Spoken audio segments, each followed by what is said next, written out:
The sound of hurried footsteps echoed through the quiet of first class. Then a woman's voice cut in, sharp yet wrapped in a veneer of sweetness. "Sir, there's been a mistake. You need to move immediately and give up your seat for a VIP." The atmosphere wavered. Crystal glasses trembled on their stems. Every gaze turned to a young black man sitting in seat 3A. This was Ethan Brooks, 38 years old. He looked up, his expression steady, one hand resting lightly on the polished wooden table as though the demand had nothing to do with him. But inside, a cold wave spread, not out of shock, but out of familiarity. Standing opposite him was Claire Sutton, a flight attendant with meticulously applied makeup. Her eyes flicked briefly toward a woman waiting in the aisle, Victoria Hale, 45, draped in a silver-gray suit, a diamond-studded watch, tapping impatient seconds away. "That's my seat," Victoria declared, loud enough for the entire cabin to hear. "I always sit there." A murmur rippled across the cabin like wind through a crack in the door. Passengers leaned, whispering, a few phones discreetly lifted to capture a moment they already sensed was about to spiral. Ethan frowned. He had done everything right, booked early, paid in full, checked in on time. The ticket in his hand, his platinum membership card, every piece of proof confirmed that 3A was his. Yet here, his very presence was being treated like a mistake that needed correcting. He reached into his wallet and drew out the platinum card. His voice was deep and deliberate, each word etched into the air. "I am a platinum member, and this is my assigned seat." For a split second, Claire hesitated. Surprise flickered in her eyes, then vanished behind a tight, practiced smile. "I understand, sir, but this seat is usually reserved for better customers." An invisible blade had just been driven in, short, cold, enough to sting to the core. Ethan could feel the weight of judgment, the whispers slicing through the air. Does he really look like first class? Maybe he did take the wrong seat. Doubt from the crowd coiled around him like barbed wire. But Ethan said nothing more. He sat straighter, his eyes sweeping the cabin, meeting each look of suspicion head-on. Within him, a storm swelled, not fear, but memory. Years earlier, he had been told he wasn't good enough, that he didn't belong. Today, the scene replayed, but this time in front of an audience, and with someone who had no idea of the power they were challenging. Across the aisle, a young passenger tilted a phone under his jacket, secretly recording. The shaky lens caught every detail.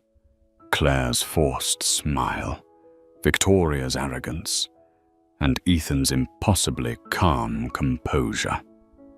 A video was already in the making, waiting for a few taps to ignite across the world. Victoria clutched her crocodile, skin bag tighter, her voice dripping with entitlement. "I fly this route dozens of times. That seat has always been mine." She spoke loudly, intentionally, painting Ethan as the interloper, the man who didn't know his place. Ethan turned toward her, his voice low but carrying weight. "I fly this route as well. And today, this seat is mine." For a moment, first class seemed to stop breathing. Passengers waited, watching. Would he give in or stand his ground? The silence was so taut that even the faint hum of the air system seemed deafening. Then suddenly the faint smile on Ethan's face stiffened, and his eyes lit with a flash of steel. He knew this was not about a seat. It would not end here. It was about to explode, and the fallout would not be his to bear. They had no idea that the man they were dismissing was the founder of Hornova Technologies, a $6 billion company pioneering anti-bias technology in customer service. And the bitter irony was that, in this very moment, he was being forced to endure the exact kind of bias his company fought against every day. Claire's smile froze as she stepped back. Victoria exhaled impatiently, flicking her wrist to flaunt the diamonds, certain the crew would settle the matter in her favor. But in Ethan's eyes, a storm had already taken shape. Silent, fierce, and destined to sweep away anyone who dared to underestimate him. Claire strode quickly to the front of the cabin, her high heels striking a sharp rhythm against the thick carpet. Every few steps she glanced back, waiting. In her mind, the black man in seat 3A would eventually grow tired and stand. Because until now, everyone always had. But Ethan sat tall, eyes calm and fixed forward, unmoving. He knew clearly that he had just stepped into a game where every move would decide not only the fate of a few passengers in this cabin, but the fall of an entire airline trembling on the edge. Victoria Hale remained firmly planted in the aisle. Her silver-grey suit shimmered under the muted yellow lights, her high heels grounded as though the entire cabin had been built to serve her alone. She cleared her throat and turned to the surrounding passengers, searching for their agreement. "I always sit in this seat. There must be a system error." A few heads nodded. Others frowned, quietly lifting phones, recording more closely. Ethan calmly held out his boarding pass, his voice steady and deliberate. "This is the seat assigned to me. I chose it for the legroom, because I need to work throughout the flight." The words, short and firm, landed like nails driven into hardwood, unshakable. Claire returned, standing beside Victoria. She bent slightly, her voice low enough to sound discreet, but clear enough for nearby passengers to hear. "Mrs. Hale, I'll take care of this. Please don't worry."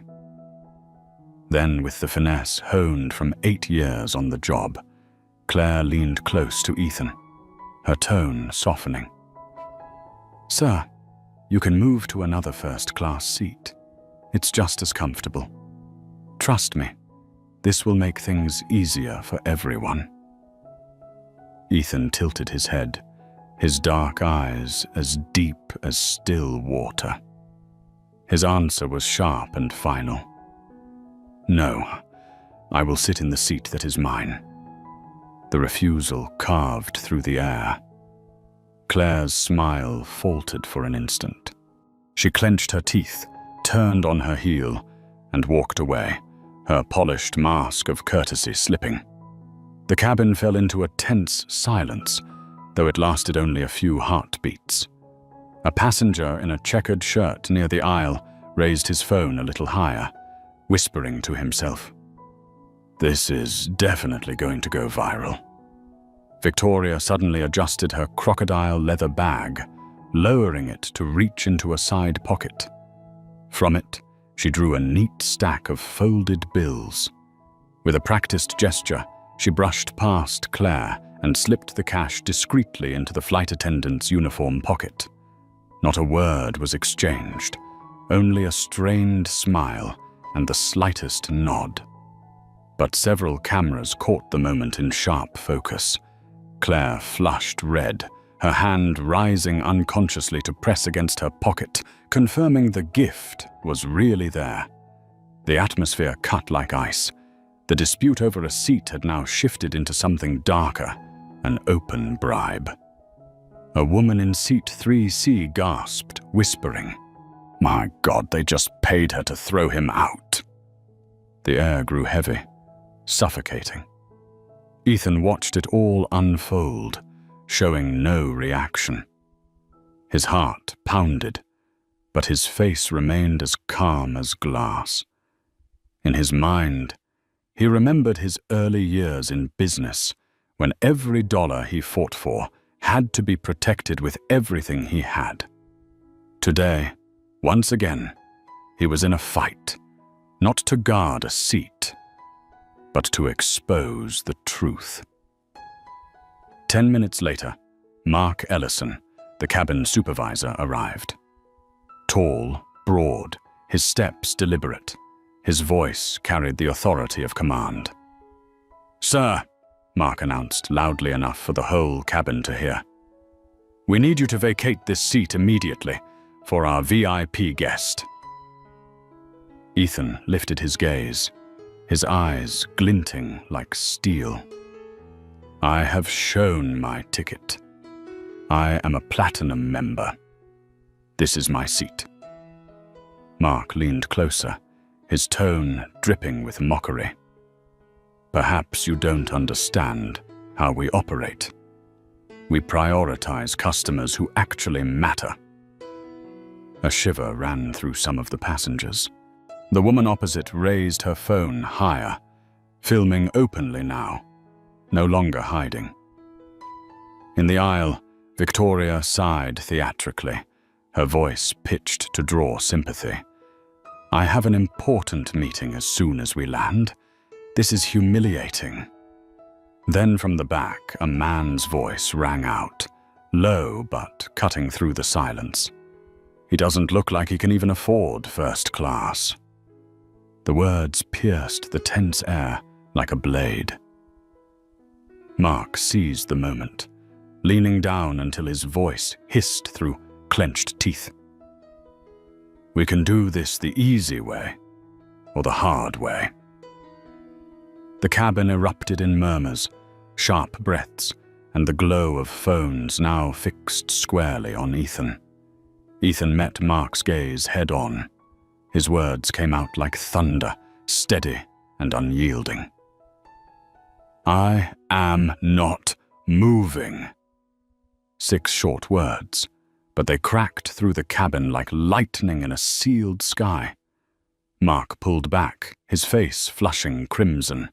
He spun around, storming toward the front, his hand gripping the service phone tightly.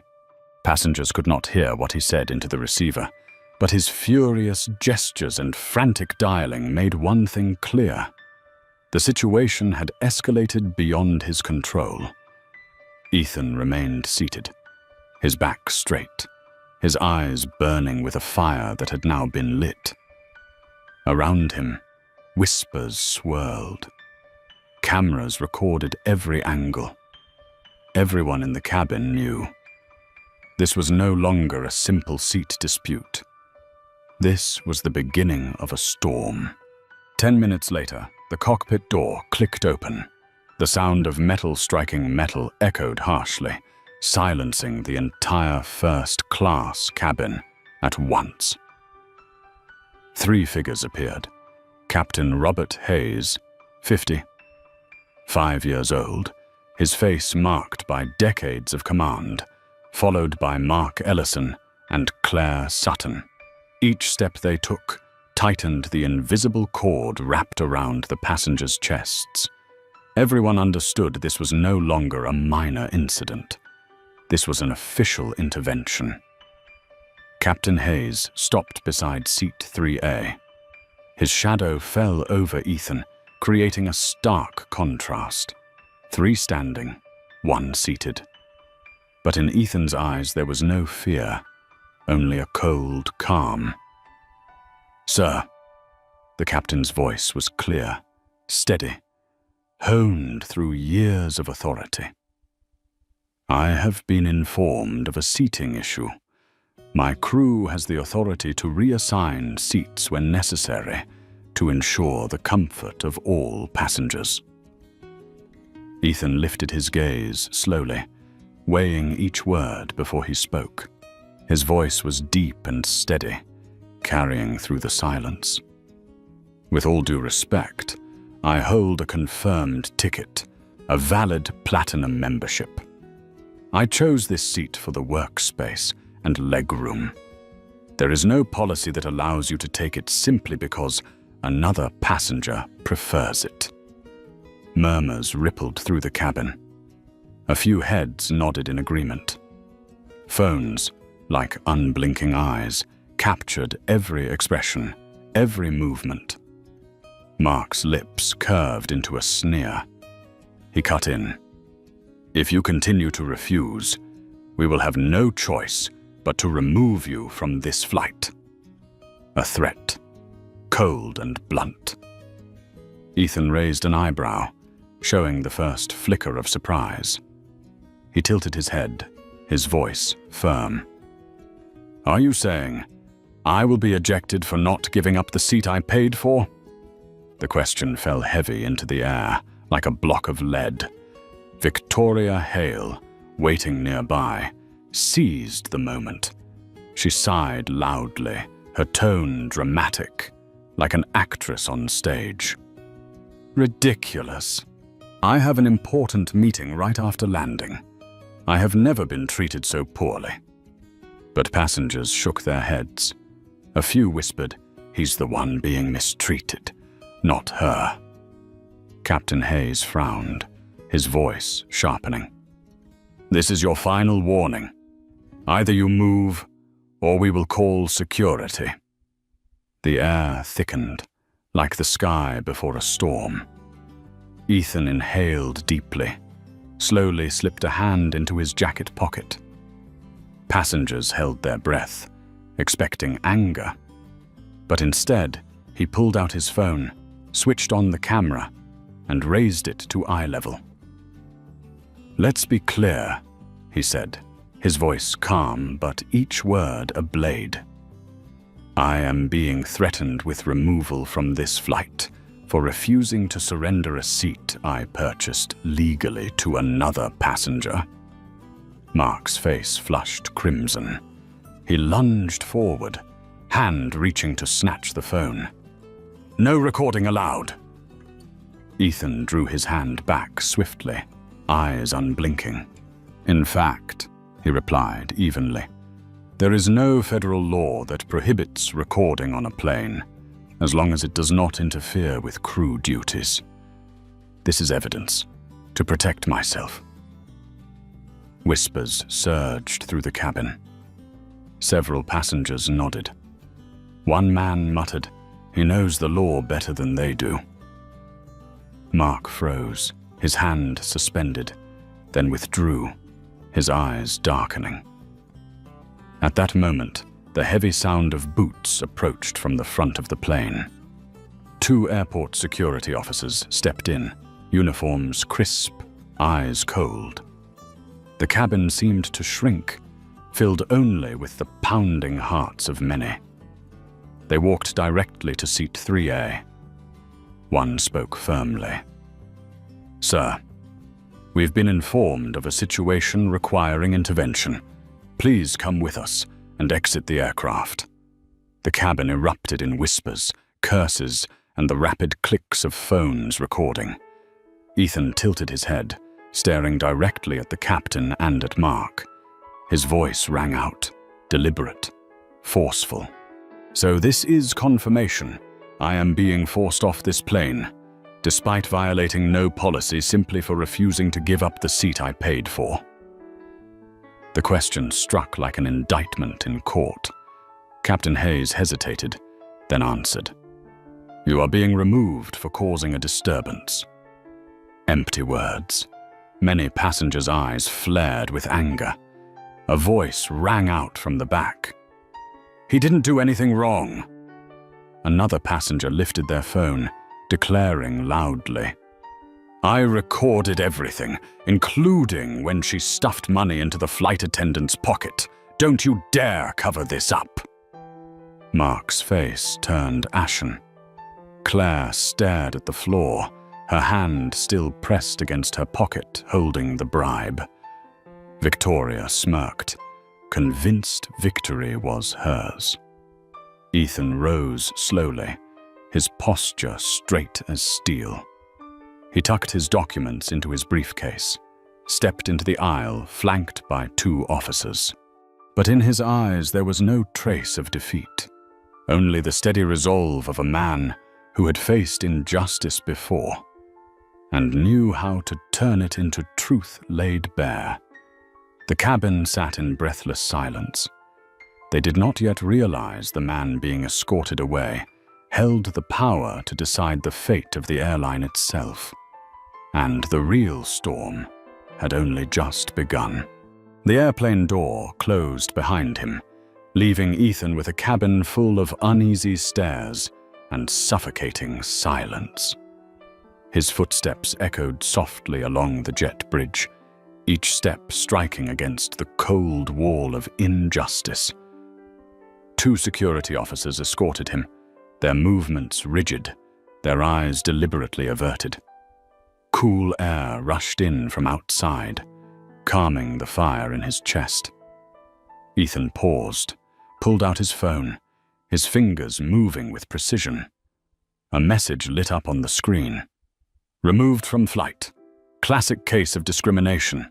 Prepare legal team." He pressed call. A steady voice filled his ear. "Samantha, it's me. Mobilize the entire legal team immediately. I want every step of the lawsuit process ready within the hour." The words carried no tremor, no haste. They radiated the calm authority of a man long accustomed to stepping into battle, whether on Wall Street or in court. Just then, a trembling but resolute female voice rose behind him. "Please wait a second." Ethan turned. A young woman, no more than 27, stood holding her phone, its screen still glowing. Her face flushed with emotion, but her eyes burned with determination. "My name is Maria Lopez. I was seated right across from you," she said, her voice shaking, but every word firm. "I recorded everything, from the moment the flight attendant told you to move, to when that woman handed over the money." She extended her phone. The video played in sharp detail. Claire accepting the cash, Mark giving a discreet nod, and Victoria declaring with smug arrogance, "This seat has always been mine." Every word, every glance, every movement captured perfectly. Maria inhaled deeply, her hand still trembling but refusing to let go. "I couldn't just sit there and watch them do this to you. This is the evidence. You need it." Ethan was silent for a moment. For the first time since the confrontation began, his expression softened. He looked at Maria, a stranger, and yet it was as though he was seeing the last shard of justice still alive in this cold world. "Thank you," he said, his voice warm for once. "You've just changed everything." They exchanged phone numbers and emails. Maria promised to send the original footage immediately, unedited, uncropped. She even added, "If you need me, I'll testify." In that moment, beneath the harsh fluorescent lights of the jet bridge, Ethan felt a new fire ignite. He was not alone. Justice had an ally. One of the security officers cleared his throat. Clearly, even they had heard enough to understand this was no longer simple. They avoided Ethan's gaze, quietly gesturing that he could continue on. But Ethan did not rush. He stood still for a few seconds, eyes drifting toward the airplane, waiting to depart. In his mind, the puzzle pieces locked together. The bribe, the threats, the forced removal. and now the video that would spread like wildfire. This was not just the story of one passenger being expelled. This was a symbol of power abused and of truth poised to expose it before millions. He smiled faintly, not the smile of a man defeated, but of one holding the trump card. "Maria," he said, his deep voice steady. "Hold on to that video. Soon, the whole world will see." She nodded, her eyes shining with conviction. Ethan turned and walked on with the bearing of a general leaving the battlefield, not as a loser, but as someone who had secured the ultimate leverage. He knew that in the gleaming offices of Aerolux Airways, executives still sat comfortably, believing they held control. But within hours, they would realize they had provoked the wrong man. Because Ethan Brooks was not just a passenger. He was the CEO of Core Nova Technologies, a major shareholder controlling nearly a quarter of Aerolux's value. And now, with that video in hand, he also held the airline's fate. The automatic doors closed behind him, the mechanical hiss ringing like the opening bell of a storm. And a question lingered in Maria's mind, and in the minds of every passenger now replaying the footage on their phones. Would Aerolux survive the fury it had just unleashed upon itself? Just hours after Ethan left the plane, the world knew. The video Maria had sent him did not stay on her phone. It was uploaded, shared, and spread like a wildfire racing through a dry forest. The hashtag #AeroluxBias shot straight to #1 on Twitter. Facebook, Instagram, TikTok, every platform overflowed with clips. Victoria Hale slipping money into Claire's uniform pocket, Mark's awkward smile, and Ethan's calm voice declaring, "I have a valid ticket. This is my seat." Comments poured in like a flood. "I can't believe this is still happening in 2025. He stayed unbelievably calm. "They're the real disruptors. Fire the entire crew already." Within 2 hours, the video had 3 million views. 4 hours later, it had passed 10 million. National news outlets picked up the story. CNN's headline blared, "First-class passenger forced off flight to give up seat, and his true identity shakes the airline." In Aerolux Airways' gleaming headquarters, CEO Jonathan Harris sat frozen in front of his computer screen. His face turned pale as the trembling voice of the PR director came through the conference call speaker. "Sir, the video has gone global. Our image is collapsing." Harris gritted his teeth. "It's just a disruptive passenger. Issue a standard statement. Say we prioritize safety," and he refused to cooperate.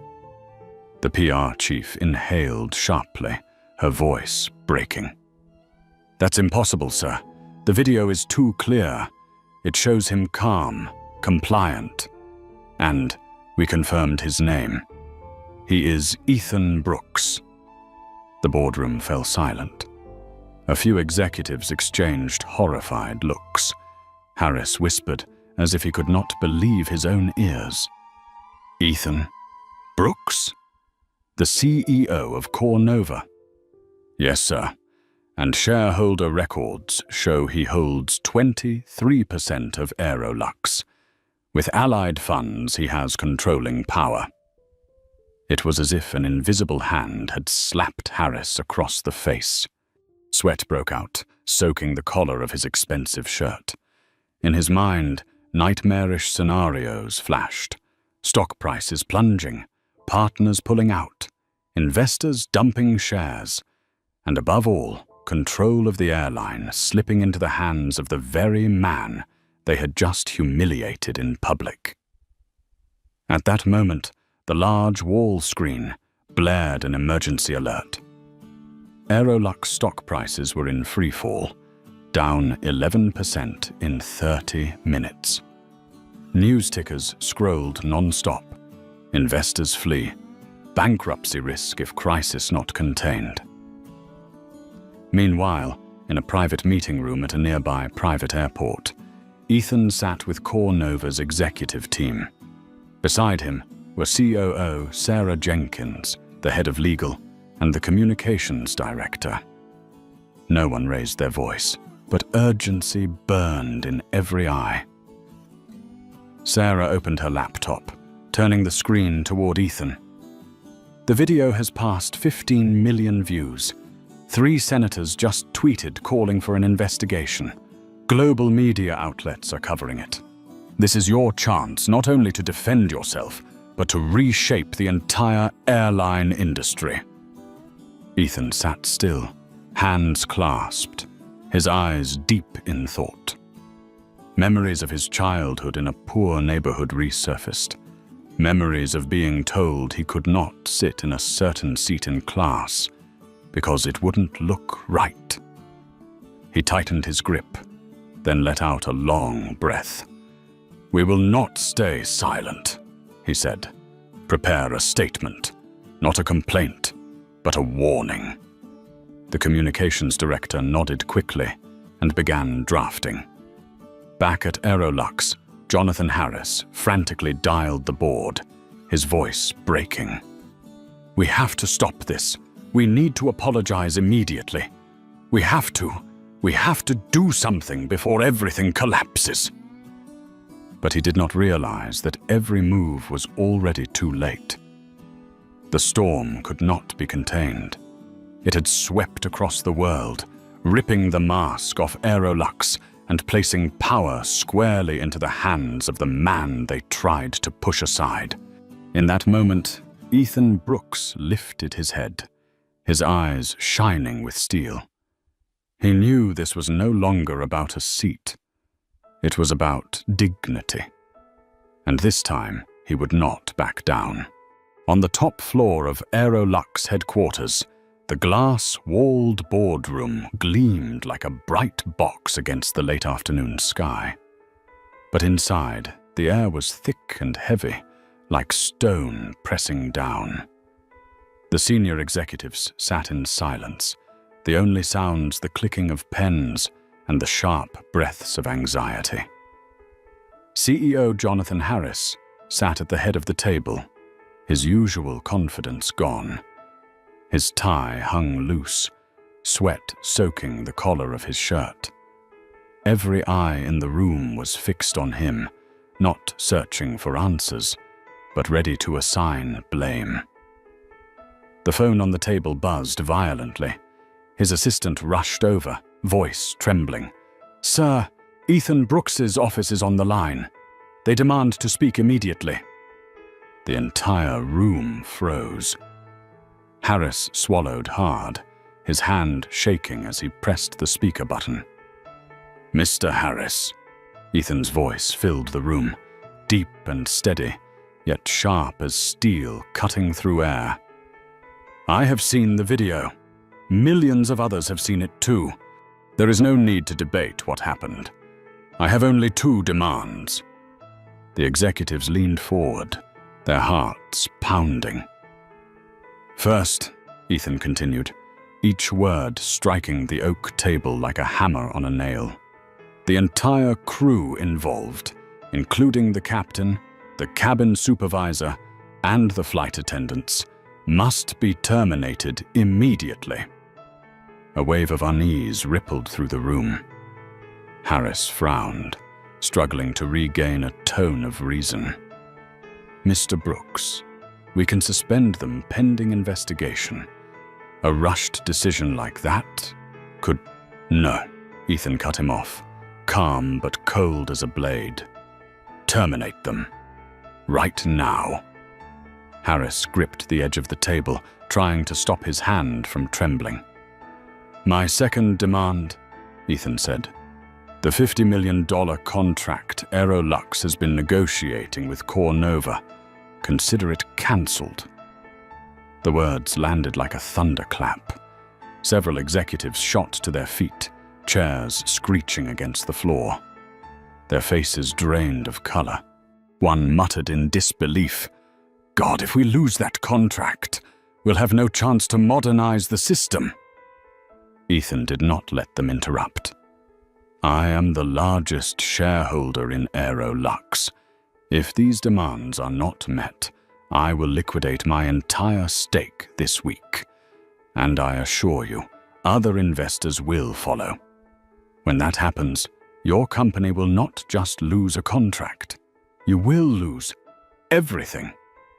In that moment, cold sweat slid down Jonathan Harris's spine. He looked around the room, faces stunned, tense, and despairing. Everyone understood. This was not a threat. This was a sentence.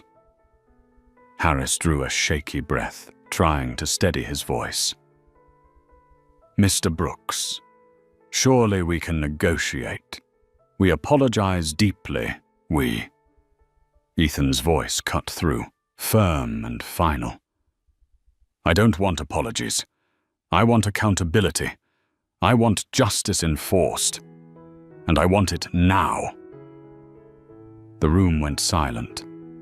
The ticking of the wall clock was the only sound, each beat like a countdown to the airline's fate. Suddenly, the boardroom door burst open.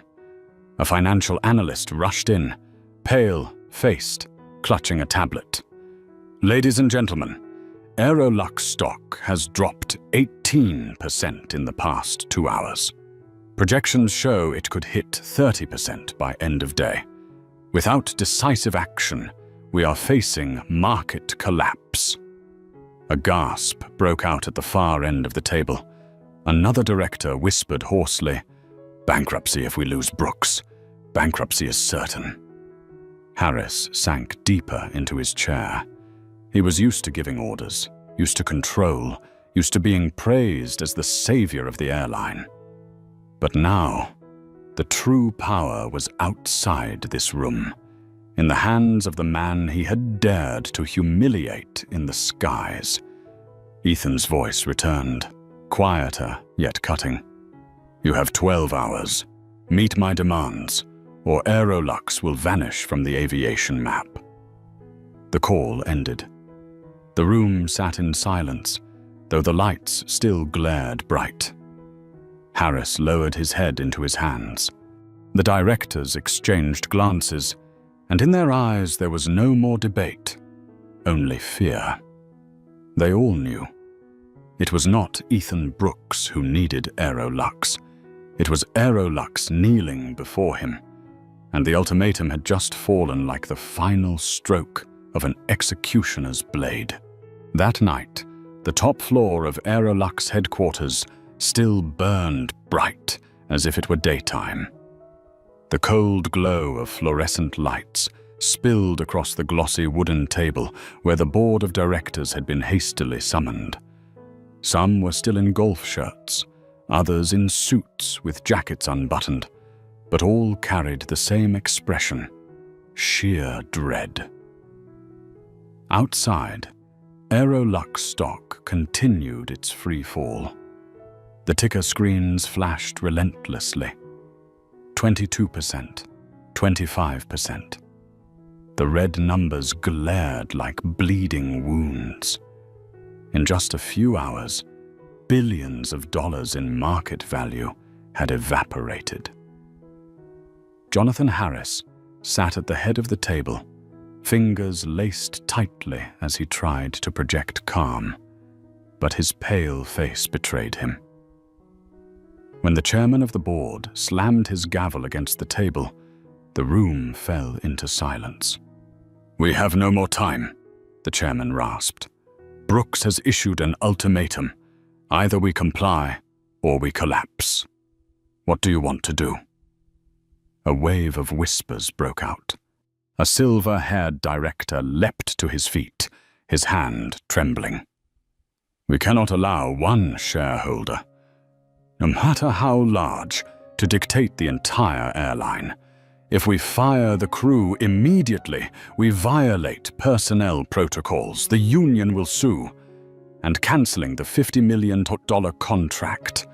What else do we have to rely on? A female director shot back, her voice sharp. If we don't act now, by tomorrow there won't be a company left for anyone to sue or a contract left to sign. Do you not see the market is tearing us apart? This isn't about unions. This is about survival. Chairs scraped. Voices overlapped. The tension in the room stretched to breaking. Harris closed his eyes, his head pounding like hammers. He knew Aerolux had been driven into a corner. Then a young voice rose from the end of the table, the financial analyst who had joined less than 2 years ago. His voice trembled, but his eyes blazed.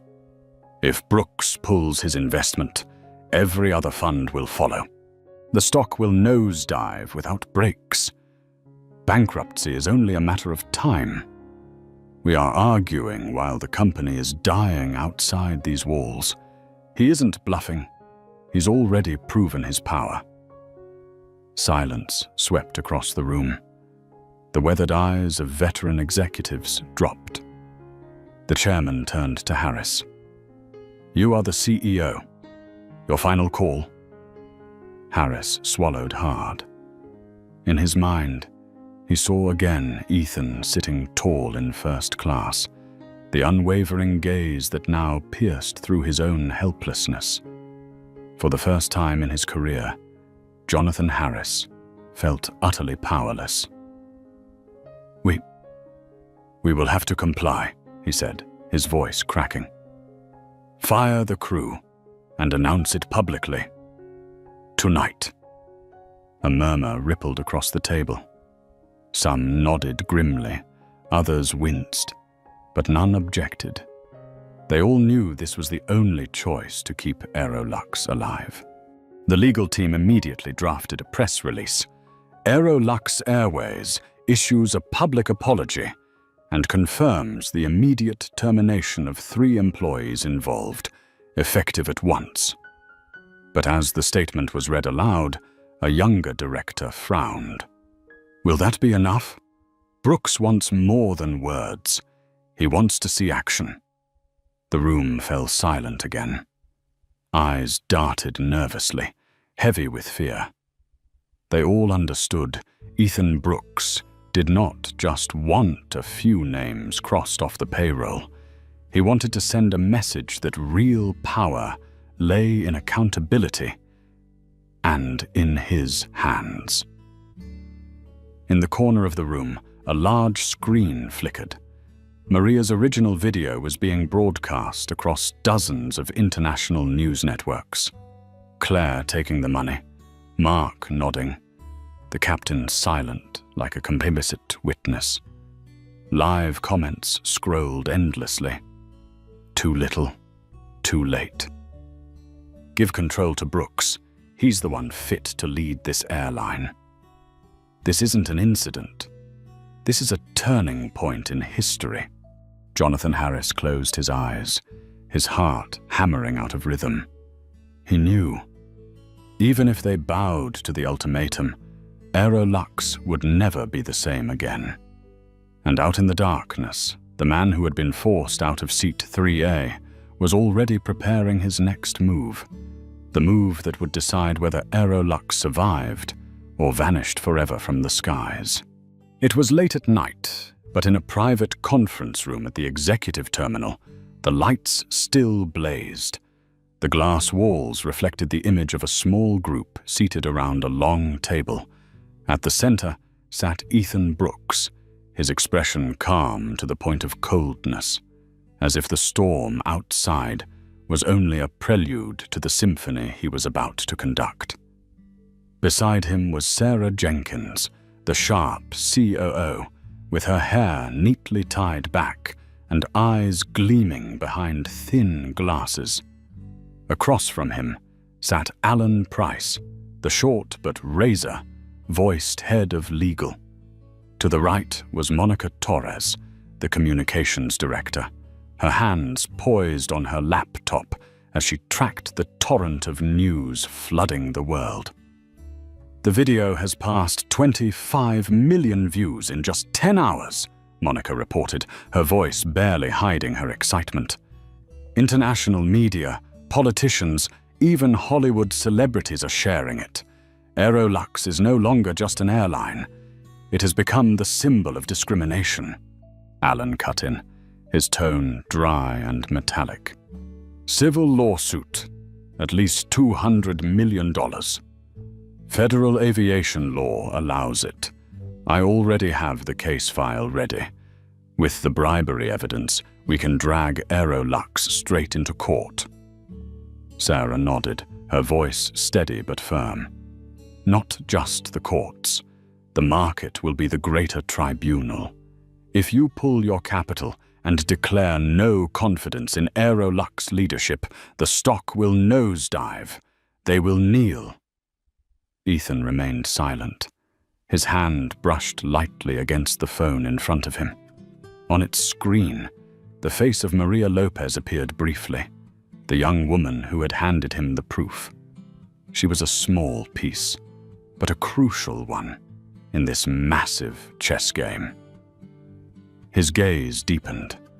He thought back to the early years of his career, when every contract had to be won through grit and intellect. Back then, he had sworn that if he ever held power, he would wield it against injustice. Tonight, that vow pulsed through every fiber of his being.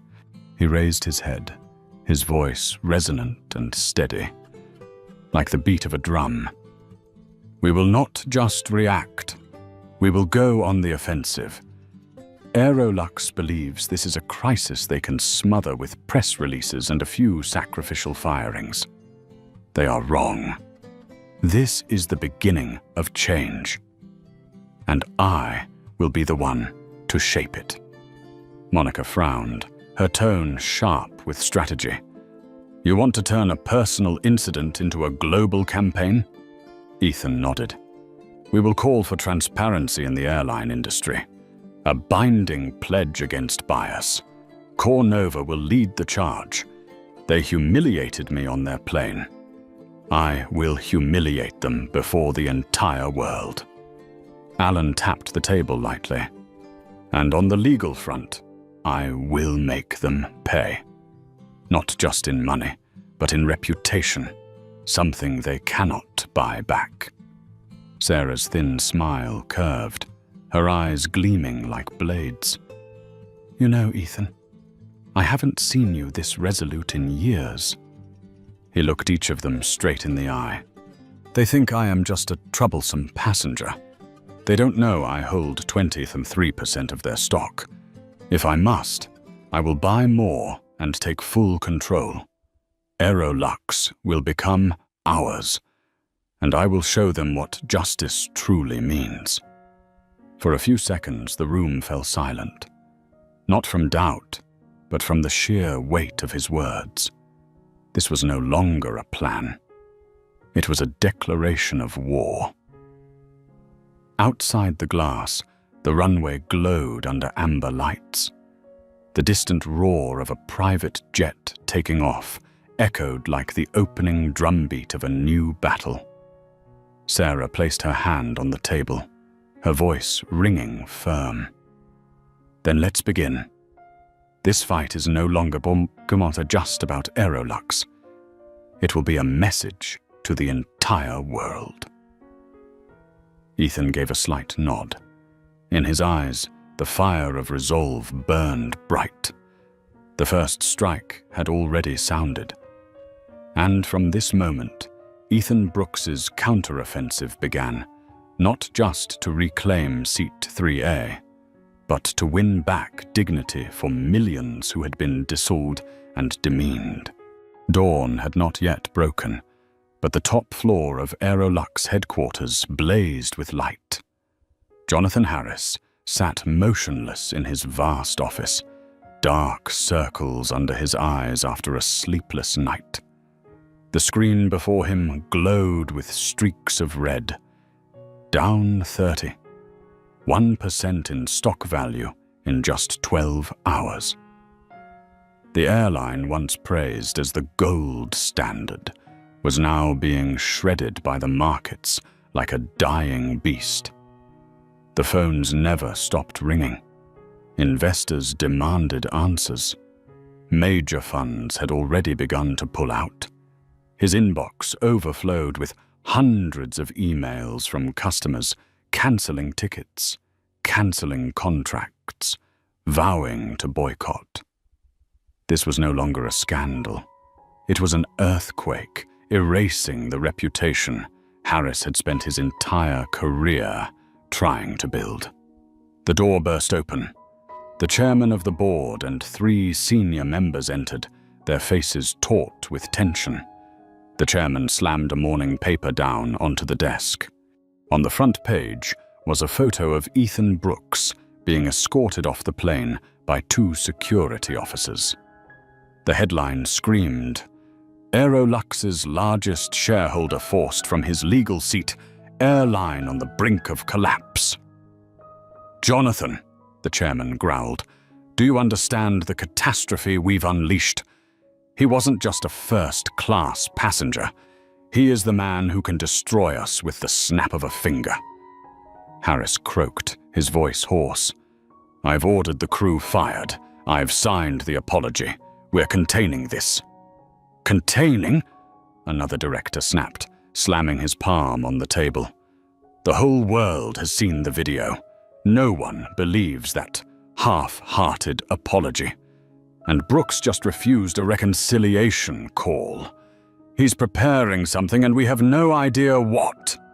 The air pressed down like a bomb ready to explode. With each passing second, fear burrowed deeper. At that moment, an aide rushed in, clutching a tablet, face pale. "Breaking news.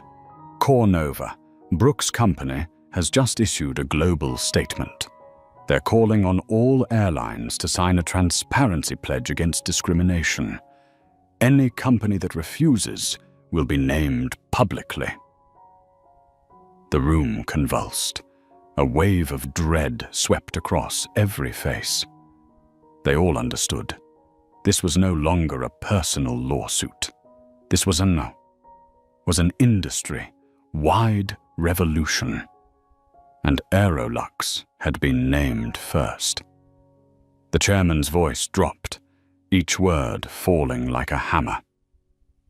"Jonathan, Aerolux has lost control. Brooks is rewriting the rules.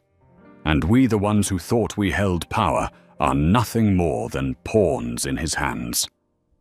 Harris buried his head in his hands, his heart heavy as stone. In his mind flashed the image of Seat 3A, the seat he had dismissed as a trivial matter only hours ago. Now it had become a global symbol, a mortal wound that could erase Aerolux from the skies forever. Meanwhile, across the city, Ethan sat in Cornova's boardroom. Screens displayed live news, Harris floundering, Aerolux's board in chaos. The news of Fly Fair, the campaign launched by Cornova, was spreading like wildfire. Sarah Jenkins leaned in, whispering, "You've left them no escape." Ethan closed his eyes, a flicker of weariness passing over him. But when he opened them again, his gaze was sharp as a blade. "Not yet. They still think they can bargain. I will show them. Dignity is never up for trade." At Aerolux headquarters, the phone rang again. The secretary, trembling, handed it to Harris. "It's Brooks on the line. He wants to speak directly to the board." The entire room froze. Harris's heart pounded. He knew this was not a negotiation. This was judgment. And the ringing continued, echoing like the scythe of death poised to fall. The phone rang out across the vast Aerolux boardroom. Jonathan Harris's hand trembled as he pressed the speaker button. At once, Ethan Brooks's voice filled the room, steady and commanding, resonating with the weight of judgment. "We meet again, Mr. Harris, but this time not on an airplane. This is a courtroom, and you are the defendants." The air thickened. Faces around the long table froze. Only the ticking of the clock echoed like the strike of a gavel. Ethan continued, calm yet authoritative. "I witnessed your employees accept a bribe, forcing a paying passenger from his rightful seat. I was humiliated in public, not because I lacked money or power, but because of the color of my skin. The video exposed everything, and the world does not forget." An older director cleared his throat, trying to interject. "Mr. Brooks, we sincerely apologize. This was an unfortunate incident." "We have already terminated," Ethan cut him off, his voice sharp as ice. "Apologies do not restore dignity. Apologies do not heal wounds. I don't need empty words. I need accountability." Jonathan Harris slumped in his chair, sweat pouring down his face. His voice cracked. What do you want?" There was a pause. Then Ethan's voice came back, each word deliberate, as though passing sentence. "3 things. First, the crew involved has been dismissed, but I want it made public immediately at a global press conference. Second, Aerolux must sign a transparency pledge against bias, enforced under CoreNova's oversight. Third, Jonathan Harris, you must resign." The room erupted. Protests, chairs scraping, panicked breaths. Harris shot up, his face red with fury. "You can't. This is my company, my life's work." Ethan answered with a single line, his voice cutting like steel. "No, Harris. Aerolux was never yours. Aerolux belongs to the passengers, to the market. And now it belongs to the truth." The chairman slammed his palm against the table, silencing the chaos. "Enough. Do you not see the stock plummeting? Do you not see we are on the edge of collapse? Mr. Harris, you have led this company into disaster. And now, the only choice to save Aerolux is for you to step down." Harris collapsed back into his chair, eyes wide with panic. He searched the room for allies, but every gaze fell to the floor. The silence dragged, heavy as lead. At last, his voice broke into a whisper. "I resign." The chairman's gavel struck the table with finality. "Decision carried. Jonathan Harris is removed from office, effective immediately." On the speaker, Ethan exhaled. His tone softened, yet still rang with resolve. "You made the right choice. Aerolux will survive, not because of Harris, but because you finally chose to listen to justice." The room was silent, every director frozen as if swept clean by a storm. At CoreNova headquarters, Ethan ended the call. He sat tall, eyes fixed on the horizon beyond the glass window. The first rays of dawn lit his face, firm and unyielding. He did not smile, because he knew this was not a personal victory. This was a reminder to an entire industry that dignity must never be traded for profit. And the story of Seat 3A, once just a simple place to sit, had become a historic verdict, etched into the memory of millions. Seat 3A. Once, just a seat on a plane, but it became a symbol of how prejudice can quietly slip into the most luxurious cabins, and a symbol of how one person dared to stand up and defend his dignity. Ethan Brooks did not simply win a personal confrontation.